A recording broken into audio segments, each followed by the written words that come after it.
오늘도 광야와 같은 인생길에서 주님을 의지하고 주님을 믿고 그 사랑을 힘입어 한 주간을 사시고 오늘도 변함없이 우리를 사랑하시고 인도하시는 하나님 앞에 예배하는 우리 모든 성도들에게 하나님께로부터 오는 평강과 놀라운 은혜가 충만하게 임하게 되기를 주님의 이름으로 축복합니다.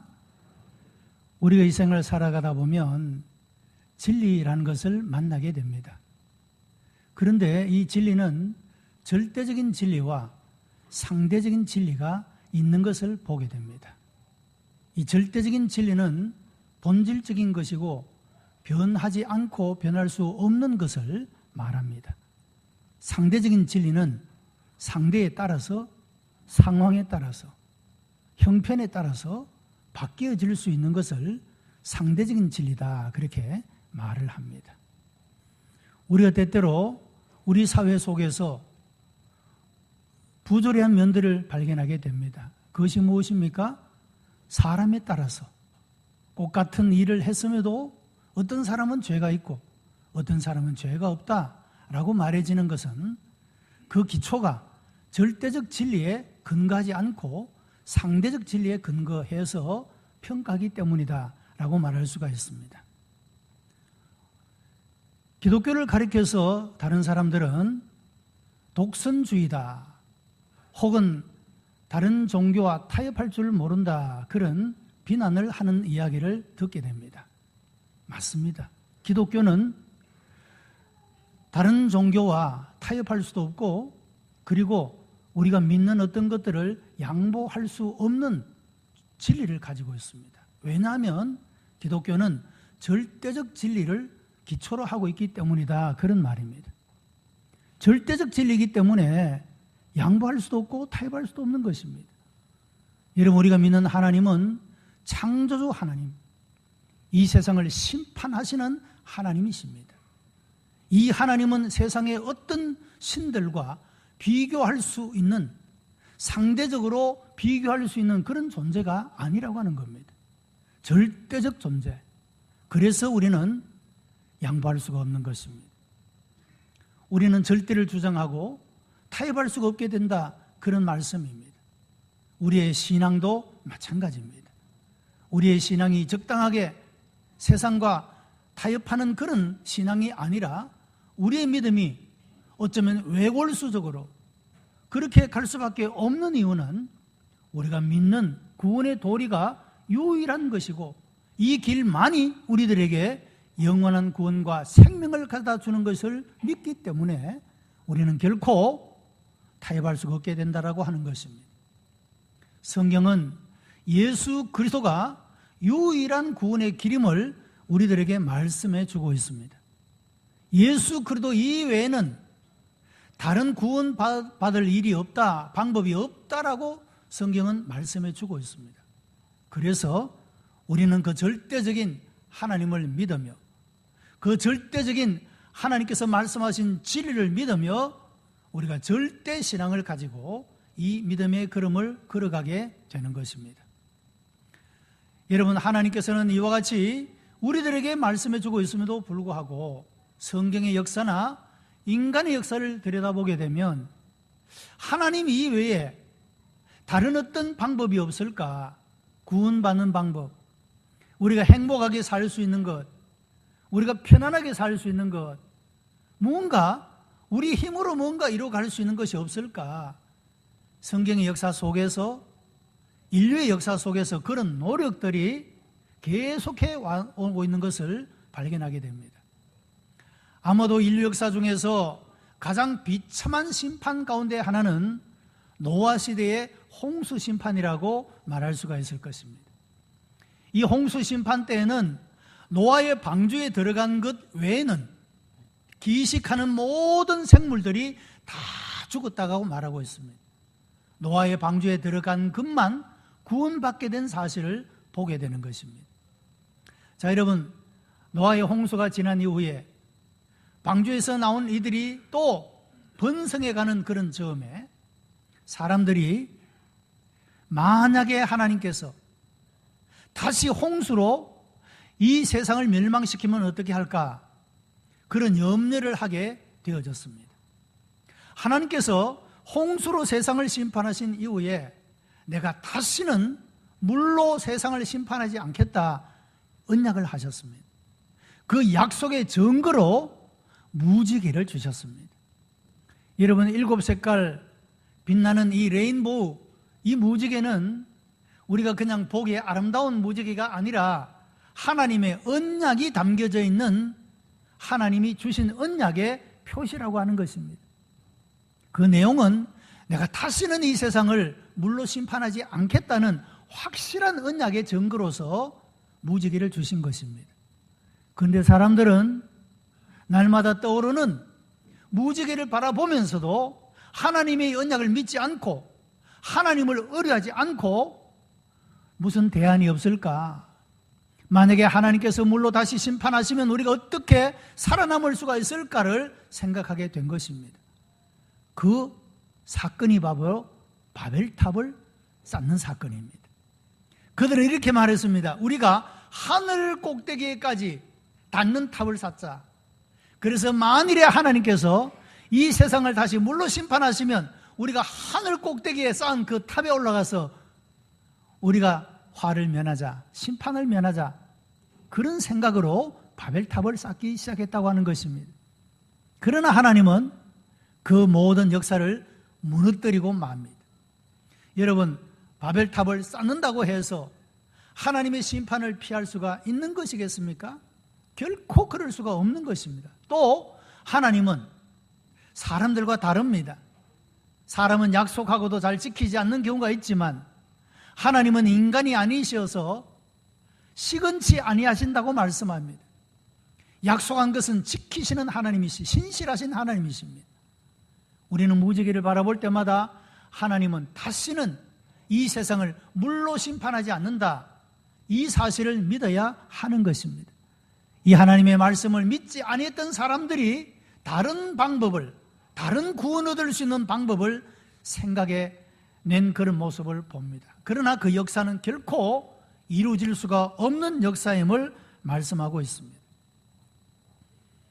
애굽에서 고통받던 이스라엘 백성들이 출애굽한 이후에 그들이 광야에서 하나님과 모세를 원망하게 됩니다. 사실로 그들은 이집트에서 노예 생활을 했습니다. 억압받는 삶을 살았습니다. 그 부르짖는 괴로움의 소리가 너무 커서 하나님께서 이 백성의 부르짖음과 고통을 보시고 구원하시기 위하여 모세를 보내시고 그들을 구원하여 주신 것입니다. 그런데 이 구원받은 백성들이 광야에서 그럼에도 불구하고 하나님께서 먹을 것, 입을 것, 마실 것이 부족함이 없도록 공급하여 주셨음에도 불구하고 그들은 우리가 다시 애굽으로 돌아가자라고 말합니다. 하나님을 원망하고 지도자인 모세를 원망합니다. 우리가 애굽으로 돌아가면 고기를 마음껏 먹을 수 있는데 우리가 왜 광야에서 이런 고생을 하느냐라고 이야기를 합니다. 그러나 그것은 사실이 아닙니다. 노예했던 그들이 고기 국물도 제대로 먹지 못했을 겁니다. 고기를 구경조차 할 수가 없었습니다. 그럼에도 불구하고 마치 이집트로 돌아가면 유토피아를 이룰 수 있는 것처럼 그렇게 하나님을 대적하고 지도자인 모세를 원망하고 백성들의 마음을 움직여서 애굽으로 돌아가자, 그렇게 한 모습을 보게 되는 것입니다. 여러분, 결코 하나님의 약속을 저버리고 하나님을 믿지 않았던 이 사람들은 하나님께서 약속한 땅에 한 사람도 들어가지 못합니다. 오직 하나님을 신뢰하고 하나님의 언약을 굳게 믿었던 여호수아와 갈렙, 그리고 그의 후손들만 약속의 땅에 들어가게 되고 나머지 원망하며 불평하며 불신앙했던 사람들은 한 사람도 약속의 땅에 들어가지 못했던 모습을 봅니다. 이스라엘 백성들이 드디어 약속의 땅에 들어가서 그들이 살아갈 때 주변의 많은 나라들로부터 침략을 당하고 어려움을 겪게 됩니다. 그들은 이런 고민과 갈등을 했습니다. 왜 하나님을 믿는 우리 민족이 이와 같이 어려움을 겪는가? 하나님은 과연 우리 편에 계시지 않는 것인가? 이런 고민과 갈등을 겪게 되어졌습니다. 그리고 그들은 생각해냅니다. 하나님 이외에 다른 방법이 없을까? 그래서 주변의 나라들을 가만히 보니까 왕이 있어서 왕의 통치를 받으면서 그들이 힘 있는 나라가 되고 있는 것을 보게 된 것입니다.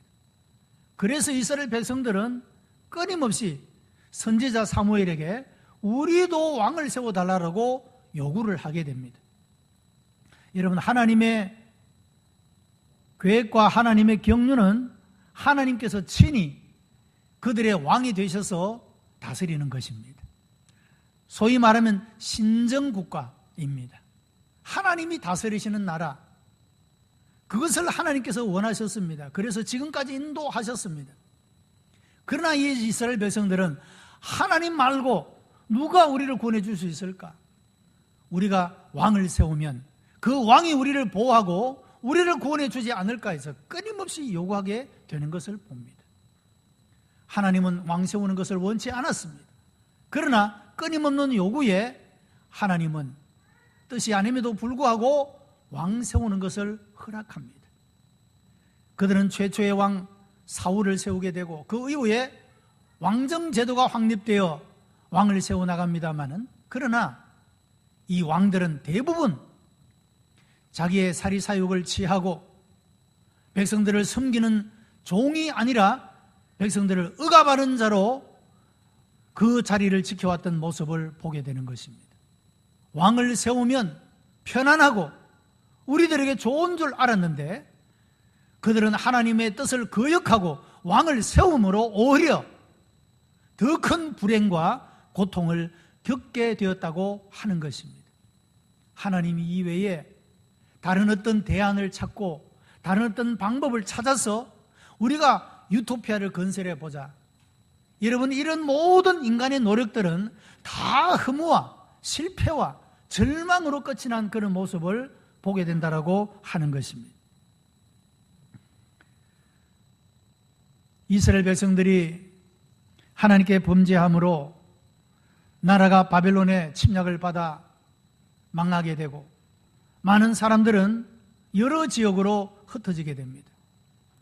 바벨론의 그발 강가에서 악기를 나뭇가지에 걸어두고 슬픈 애가를 불렀던 그들은 왜 우리가 이와 같이 성일날이 되어도 하나님께 예배드리지 못하고 이런 고통을 겪는가?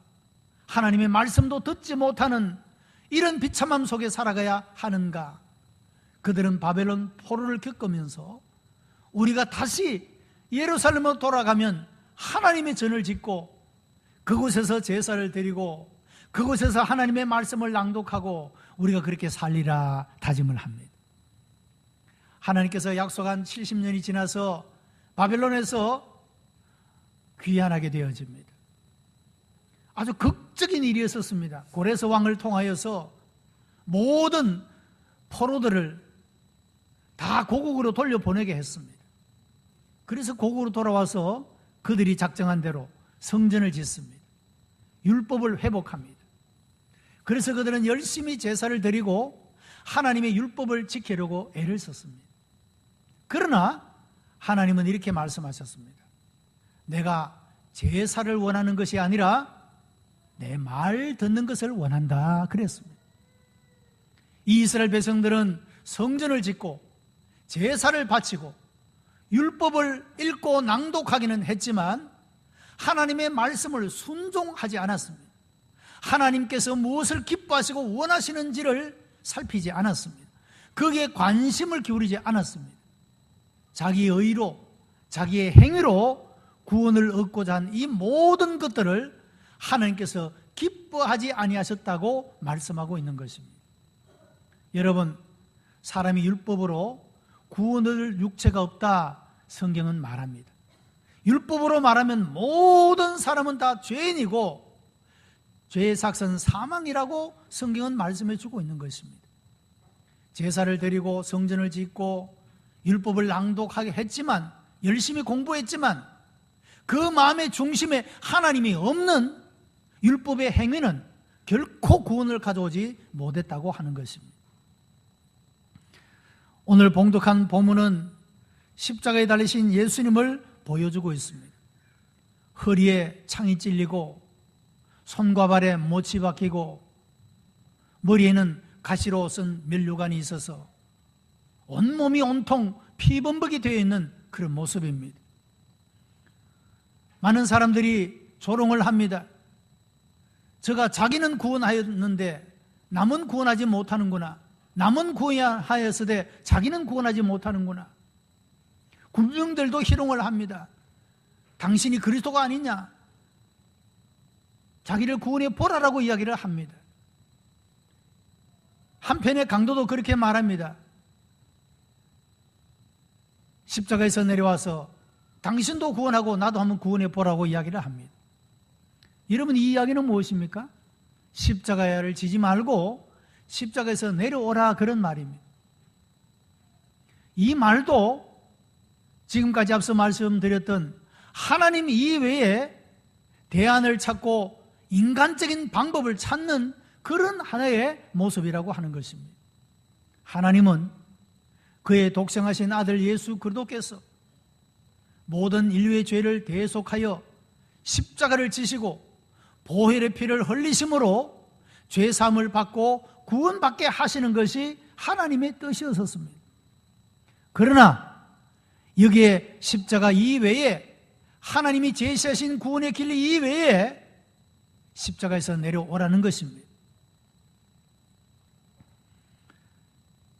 인류 역사를 살펴보면 이런 하나님의 경륜과 인간의 대안이 갈등 관계로 계속 이어져 오고 있음을 보게 됩니다. 특별히 루터의 종교개혁 이후에 이성주의가 발달하게 되고 실존주의자들은 하나님은 없다, 하나님은 필요 없다, 인간의 이성과 합리주의인 사고방식이 유토피아를 만들어갈 수가 있다라고 주장하기 시작합니다.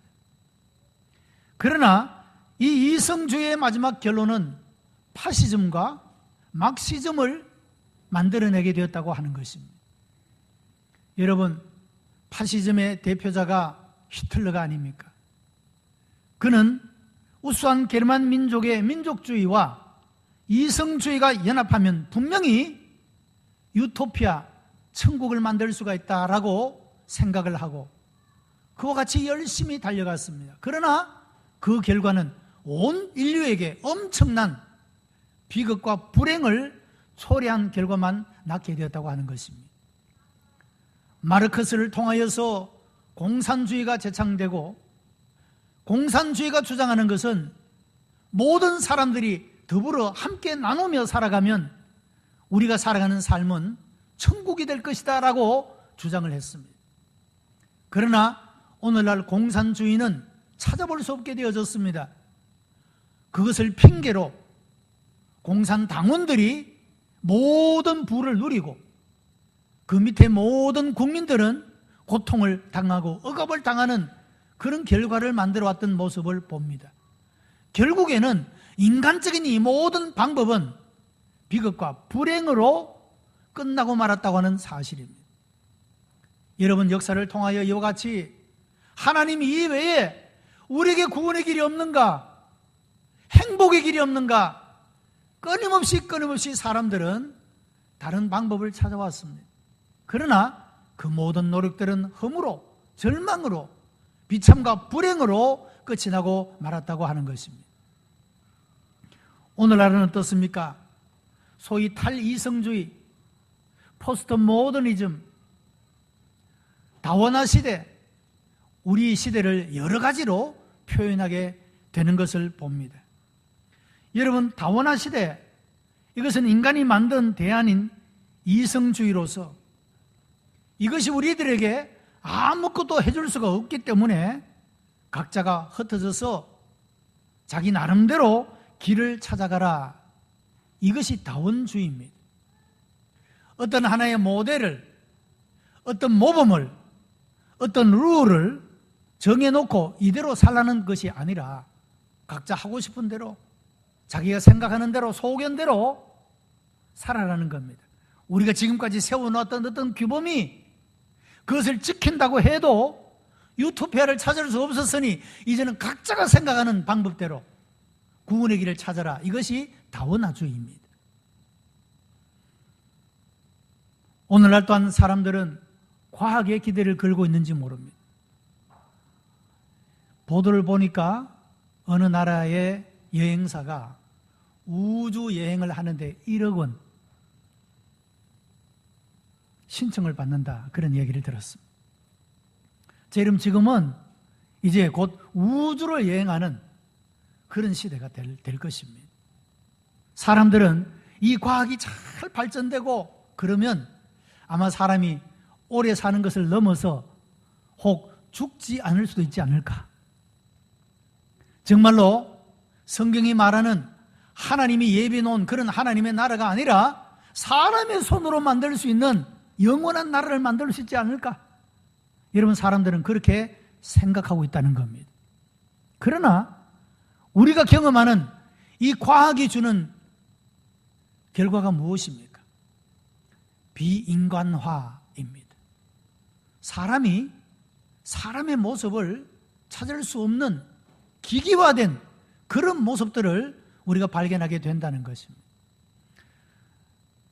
젊은 사람들은 옛날 이야기를 하면 싫어합니다.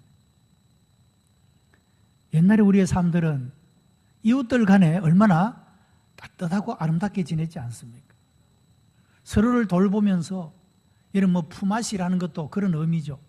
내가 누군가의 집에 가서 도와주고 기쁨을 일하고 또 음식도 얻어먹고 다음에 우리 집에 일할 때 또 와서 또 함께 거들어주고, 여러분, 이것이 인간이 살아가는 정을 나누는 그런 삶들이고 사람이 사람다웠게 살아가는 그런 모습이 아니겠습니까? 요즘에는 아파트 같은 데는 이웃에 누가 사는지도 모르고 살아가는 사람이 많다고 합니다. 아예 알려고 생각하지도 않는다고 합니다. 이 과학주의가 만들어낸 결과가 뭐냐 하는 겁니다. 맥루안이 이야기한 것처럼 군중 속에 살아가지만 고독하게 살아가는, 혼자서 살아가는 것이 오늘의 현대인의 모습이 아니냐 하는 것입니다. 여러분, 인간이 이와 같이 하나님이 이외에 다른 방법을 찾고 그것으로 천국을 만들고 영생을 만들고 행복을 만들어 보고자 했지만 이 모든 것들은 결국 허무와 절망과 그리고 비참과 불행으로 끝나버리고 말았다고 하는 사실입니다. 오늘의 본문의 말씀은 예수님께서 어린 나귀를 타고 예루살렘으로 올라갈 이 고난 주간의 시작을 말씀하고 있는 내용이 됩니다. 여러분, 수많은 무리들이 호산나 호산나 다윗의 자손이여 그렇게 종려나무 가지를 꺾어서 흔들면서 예수님을 환영합니다. 오늘을 고난주일이라 종려주일이라 부르는 이유가 그것입니다. 많은 무리들이 종려나무 가지를 꺾어서 예수님께서 어린 나귀 새끼를 타고 가는 그 길에 펴고 그리고 그 가지를 흔들며 주님을 환영했기 때문에 종려주일이다, 팜 선데이 그렇게 부르기도 하고, 예수님께서 이 한 주간 동안에 십자가를 지시기까지 고난의 길을 걸어가셨기 때문에 고난주간이다 그렇게 말하기도 합니다. 자, 여러분, 예수님께서 예루살렘으로 들어오실 때 종려나무 가지를 꺾으며 자기의 옷들도 벗어서 길에 펴면서 호산나 호산나 환영했던 이 무리들이 며칠이 지나지 않아 예수를 십자가에 못 박으세요, 예수를 십자가에 못 박아야 된다라고 소리치는 무리로 변했던 그런 모습을 보게 되는 것입니다. 그들은 예수 그리스도께서 예루살렘으로 올라오시면 드디어 자기들이 지금까지 꿈꾸던 그 모든 나라의 회복과 영광이 이루어질 것이라고 생각합니다. 그러나 그런 기대가 예수님에게서 이루어질 것 같지 않게 되자 예수님을 십자가에 못 박으라고 소리치게 된 것입니다. 그러나 하나님께서는 예수 그리스도께서 십자가를 지시는 이런 일을 통하여서 인류를 구원하고자 하는 이런 하나님의 경륜을 가지고 계셨고 이 하나님의 계획을 이루어 가신 것입니다. 여러분, 예수님께서 예루살렘에 들어올 때 많은 무리들이 호산나 호산나 찬송하며 다윗의 자손으로 오시는 예수 그리스도를 환영할 때 예수님은 결코 그들의 말에 귀를 기울이지 않았습니다. 예수님은 오직 지금 자기가 걸어가야 할 길, 하나님께서 그에게 맡기신 일, 십자가를 지고 이 십자가를 짐으로 구원받는 이 길을 걸어가고 있다는 것입니다. 만약에 예수님께서 호산나의 찬송을 들으시고 그들이 요구한 대로의 메시아의 사명을 감당했더라면 결코 하나님의 구원의 길이 이루어지지 않았을 것입니다. 예수님은 그 모든 사람들의 환영에 소리도 뿌리치고 하나님께서 그를 통하여 인류를 구원하시는 십자가의 길을 걸어가신 모습을 보게 되는 것입니다. 여러분, 우리의 영원한 미래의 것들뿐만 아니라 우리 오늘 현재의 삶의 모든 것들에도 유일한 구원의 길은 예수 그리스도밖에 없는 줄로 믿습니다. 인류의 역사 속에서 수많은 사람들이 여러 가지 다양한 방법으로 인류의 구원의 길을 제시하고 행복의 길을 제시해 보았지만 그 모든 것들은 다 자기를 위한 것들이었고 실패와 불행으로 끝나버리고 말았다고 하는 겁니다. 오직 예수 그리스도만이 유일한 구원의 길임을 성경이 우리들에게 말씀하고 있고 우리들은 그런 사실을 우리의 삶의 믿음의 걸음 한 걸음 걸음을 통하여서 경험하며 살아가게 되는 것입니다. 예수 그리스도가 유일한 구원의 길임을 믿고 여러분, 이 걸음을 함께 기쁨과 즐거움으로 걸어가야 할 것입니다.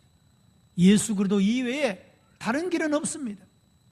요한복음 14장 6절에서 나는 길이요 진리요 생명이니 나로 말미암지 않고는 아버지께로 올 자가 없다 분명하게 말씀하셨습니다. 여러분, 우리 중에도 딴 데 가서 알아보는 사람 혹 없습니까? 예수님 이외에 다른 데 가서 우리의 행복과 우리의 꿈들을 이루기 위해서 알아보는 분은 혹 없습니까? 여러분, 그 결국은 허무와 비참일 뿐이라는 것을 기억하시고 오직 예수 그리스도만이 유일한 영원한 구원의 길이며 우리의 삶의 행복의 길인 줄 확신하고 흔들리지 않고 이 믿음의 길을 걸어가는 복된 여러분들이 다 되시기를 주님의 이름으로 축복합니다. 기도하십시다. 은혜가 풍성한 하나님 감사합니다. 우리를 사랑하시어 세상의 많은 사람들 가운데서 택하여 하나님의 자녀를 삼아주시며 유일한 구원의 길을 알고 이 걸음을 걸어갈 수 있도록 인도하신 아버지께 감사합니다. 진리의 성령께서 오셔서 깨우쳐 주시고 가르쳐 주시고 확신케 하여 주셔서 기쁨으로 즐거움으로 감사함으로 이 길을 걸어가는 복된 성도들이 되게 역사해 주시옵소서. 예수 그리스도의 이름으로 기도드리옵나이다. 아멘.